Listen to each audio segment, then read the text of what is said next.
This is Karthik, doing the recording for the final SC456 Project Space Invaders game. So this is my game.js file. It's rather cleaned up if you compare it to the first day of the course.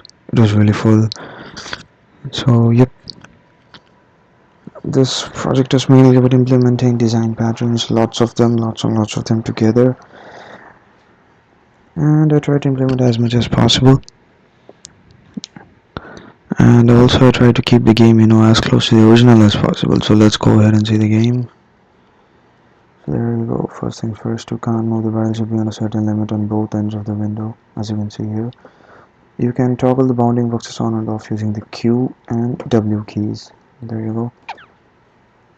And you can shoot at the shields to impede them.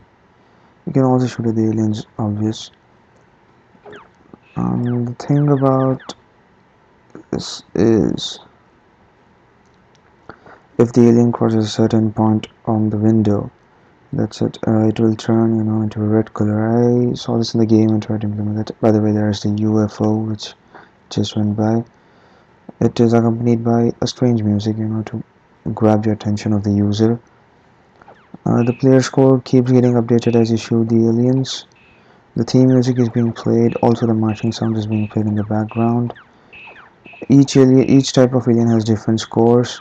The bottommost two has 10 points each. The topmost has 30 points, and the middle aliens has 20 points each. Shooting a UFO can give you a high score, huge score. So yeah, if you manage to shoot the aliens before, they reach a certain point, you win. A message will be flashed, and that's it. But if you allow it to cross a certain area, they will turn red. I'm just, waiting to show that, or to do that. And then if it crosses a point on the screen beyond which, fighting back is impossible, the game will be over. So we are close to that, and the bombs are being animated, as you can see. Try and stay away from them. So here we go.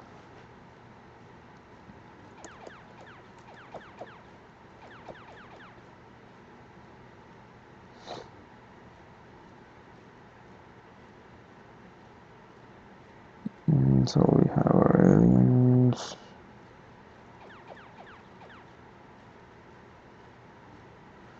So there you go. So the aliens turned red. That means that you have to try and finish them off quickly before they, conquer the earth.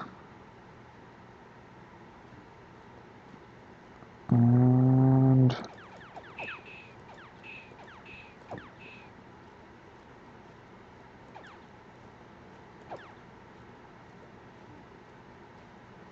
there they are,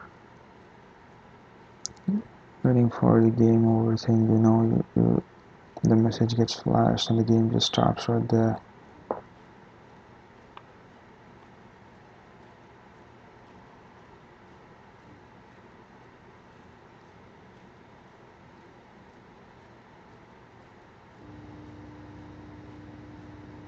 So there it goes, the game gets over.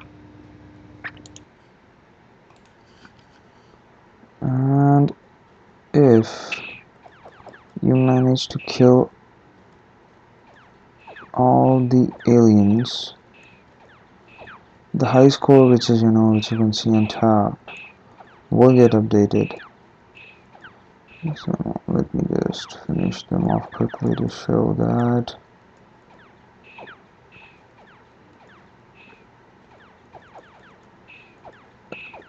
The hardest part of this project was, even after getting everything working, you had to do so much more after that. That really took a lot of time. So yes, it's not only about, getting the functionality right, you have to get the view right. The game should be good to look at, otherwise you just don't feel like playing it. And so now I had to keep all that in mind while designing this. I had initially colored sprites for the games, but then I decided to, stick as close to the original game as possible. So I turned everything into white.